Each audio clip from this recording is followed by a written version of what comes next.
பாவத்தோடு நன்மை வாங்கின ஒரு பெண் ஒரு கிணற்றில் அதை போட்டதினால் அந்த கிணற்று தண்ணீரால் நடந்த புதுமை. பிரசல்ஸ் நகரில் ஒரு யூதன் வீட்டில் ஒரு கிறிஸ்தவ வேலைக்காரி இருந்தாள். அந்த யூதனின் துர்ப்புத்தி கேட்டு அவள் யூத மதத்தில் சேர்ந்ததுமல்லாமல் தேவ நற்கருணையில் இயேசுநாதர் இல்லை என்று நினைத்திருந்தாள். அவளுடைய எஜமான் ஒரு நாள் அவளை பார்த்து, மற்ற கிறிஸ்தவர்களைப் போல் நீயும் உண்மையான கிறிஸ்தவள் போல் நடித்து கோவிலுக்கு போய் நன்மை வாங்க வேண்டும். அந்த திவ்ய நற்கருணையை நீ உட்கொள்ளாமல் உடனே எடுத்து எனக்கு கொண்டு வர வேண்டும் என்று சொன்னான். அதற்கு அவள் சம்மதித்து கோவிலுக்கு போய் தேவ நற்கருணை வாங்கினாள். அவளுடைய நாவில் குருவானவர் தேவ நற்கருணையை வைத்தவுடனே அவள் அந்த தேவ நற்கருணையை எடுக்கத் துணிந்தாள். உடனே அவளுடைய ஈரற்குலையில் கடினமான வலி ஏற்பட்டதினால் அவஸ்தைக்காரை போல் இருந்தாள்.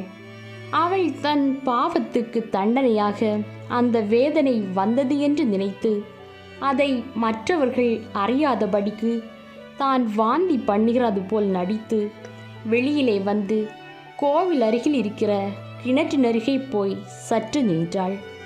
இப்படி நின்றபோது அவளுக்கு மீண்டும் அகங்காரம் ஏற்படவே தேவ நற்கருணையை கிணற்றுக்குள்ளே போட்டுவிட்டு தன் வீட்டுக்கு போனாள்.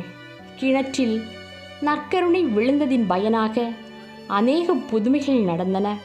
அந்த கிணற்று தண்ணீரை குடித்ததால் வியாதிக்காரர்கள் குணமடைந்தனர். இதனால் அந்த ஊரில் உள்ள அநேகம் வியாதிக்காரர்கள் இந்த கிணற்றினிடம் திரண்டு வந்தார்கள். இதையெல்லாம் கண்ட அந்த வேலைக்காரி தான் செய்த துரோகத்திற்கு மனஸ்தாபப்பட்டு நடந்த செய்தியெல்லாம் மற்றவர்கள் அறிய பண்ணினாள். குருக்களும் மற்றவர்களும் இதற்கு என்ன செய்யலாம் என்று ஆலோசனை பண்ணி அந்த கிணற்று தண்ணீரெல்லாம் வெளியில் இறைத்துவிட்டு கிணற்றை பார்க்கிறபோது வெகு நேர்த்தியான பாடுபட்ட சுரூபம் ஒன்று அதிலே இருக்கிறதை கண்டார்கள். அதை வெளியில் எடுத்து மகா மகிமையோடு கோவிலில் வைத்தார்கள். அந்த சுரூபத்தின் வழியாக எண்ணற்ற புதுமைகள் நடந்தன. இறை மக்களே, இப்போது சொல்லப்பட்ட பெண் துர்ப்புத்தி கேட்டதினால் கெட்டு போனாள். ஆகையால் பதிதர்களும் பாவிகளும் சொல்லுகிற துர்ப்புத்திக்கு நீங்கள் செவி கொடுக்க வேண்டாம்.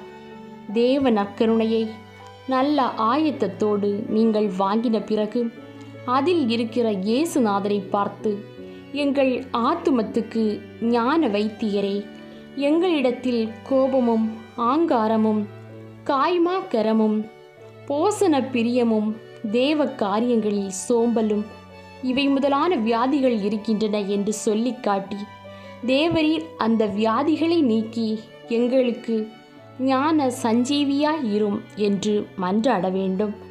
நீங்கள் இப்படி கெஞ்சினால் அவர் உங்கள் வியாதியை தீர்க்க வந்திருப்பதால் உங்கள் ஆத்துமத்தின் வியாதி நீங்கி போவதற்கு அவர் அருள் புரிவார்.